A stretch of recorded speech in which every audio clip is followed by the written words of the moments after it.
چند زہریلے جراثیم جس عورت میں جنم لے لیں وہ کبھی سکھ، چین، عزت نہیں پا سکتی۔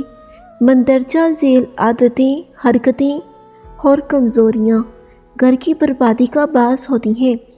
انہی وجوہات سے گلشن اجڑتے اور ویران ہوتے ہیں۔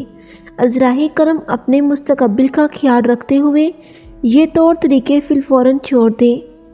خاوند کے سامنے غصے سے بولنا، خاوند کے سامنے اونچا بولنا، خاوند کے سامنے بیہودہ بولنا، خاوند کی غیر موجودگی میں اس کے گلے شکوے کرنا، خاوند کے راز کو فاش کرنا یا کمی کوتاہی کی تشہیر کرنا، خاوند کے منہ سے جذبات میں نکلنے والی بات کو بلانے کے بجائے دل میں رکھنا، میکے جا کر اپنے والدین یا بہن بھائیوں کو گھریلو حالات کے متعلق 1 کی 2 اور 2 کی 4 بنا کر سنانا، بھڑکانا اور اشاروں پر چلنا، یہ 7 ایسے زہریلے جراثیم ہیں کہ جس عورت میں جنم لے لیں وہ کبھی سکھ، چین اور عزت نہیں پا سکتی۔